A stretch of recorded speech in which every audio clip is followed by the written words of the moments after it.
మన దేశ స్వాతంత్రం ఒక రోజులో వచ్చిన వరం కాదు. అది వేలాది మంది వీరుల యొక్క త్యాగాల ఫలితం.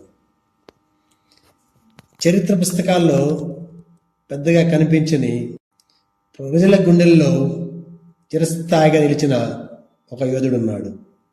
ఆయనే వడ్డే ఓబన్న. వడ్డే ఓబన్న ఒక సాధారణ కుటుంబంలో జన్మించాడు. కానీ అతని మనసులో దేశంపై అసాధారణమైన ప్రేమ ఉండేది. బ్రిటిష్ పాలనలో ప్రజలు అనుభవిస్తున్న అన్యాయం, అణిచివేత అతని హృదయాన్ని ఎంతగానో కలిచివేసింది.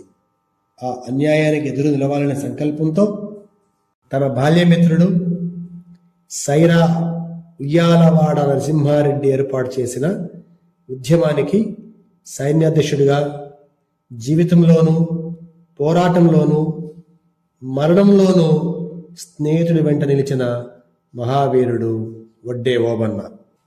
అస్త్రాలు లేకపోయినా వడ్డే ఓబన్నకు ధైర్యం ఉంది.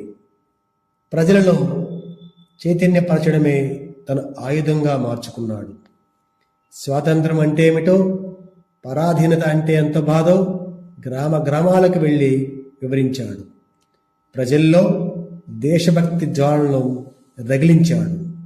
బ్రిటిష్ పాలనకు ఎదురు నిలబడడం అంటే ప్రణాళికే ప్రమాదమని తెలిసి వెనక్కి తగ్గలేదు. తన ప్రణాళిక అంటే దేశ స్వేచ్ఛే గొప్పదని నమ్మాడు. ఓబన్న తన వ్యూహ రచనలతో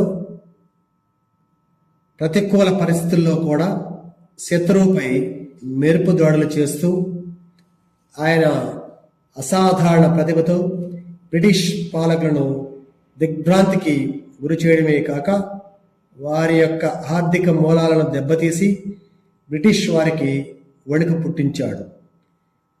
కొండలు, వాగులను ఓబన్న తన సైన్యానికి రక్షణ కవచాలుగా మార్చుకొని సాంప్రదాయ ఆయుధాలతో బ్రిటిష్ వారి ఆధునిక తుపాకుల గర్జనల మధ్య సైన్యం సాగించిన సమరం బ్రిటిష్ పాలకులకు ధైర్యాన్ని కోల్పోయేలాగా చేశారు.